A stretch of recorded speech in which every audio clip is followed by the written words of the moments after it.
Nay? Nay, sorry. Hinahanap niyo ho ako nung wala ako. Malamang hinahanap kita kasi wala ka. Eh, ngayon nandito na ho ako. Hinahanap niyo pa ho ba ako? Malamang hindi na kasi nandito ka na. Eh, paano ho ngayon? Hanapin niyo pa ho ba ako? Eh, nandito na ho ako. Hindi na kita hinahanap kasi Eh, kanina ho. Aray! Ang sakit! Huwag kang OA. Aray, ang sakit.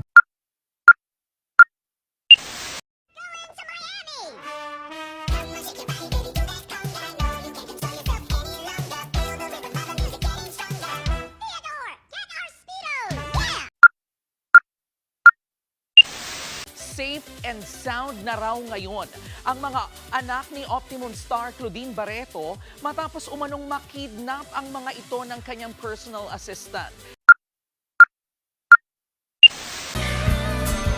Bakit ganyan ang iniisip mo?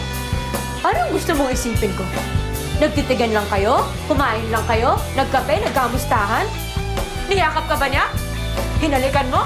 Sir, nag-usap lang kami. Huwag mo akong niloloko! Ba't ka niloloko? Nagawa mo noon, maggagawa mo ulit ngayon.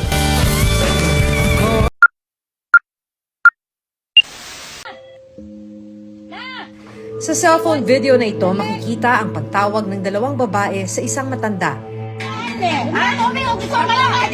Paglapit ng lola, bigla na lang iningud-ngud ang ilang piraso ng tinapay sa kanyang bibig. Ang lola, walang kalaban-laban nang hablutin ng dalawang babae ang kanyang buhok. Ilang saglit pa, bigla nilang binuhusan ng tubig ang matanda.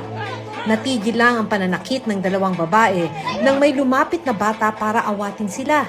Sa pagsisiyasat ng reporter's notebook, napag-alaman namin na may iba pang video na ginawa ang dalawang babae kung saan sinasaktan din nila ang lola. At ang mga pananakit, prank pala para sa content ng kanilang social media page. Ayon sa isang eksperto, malinaw na pang-aabuso ang ginawa sa matanda.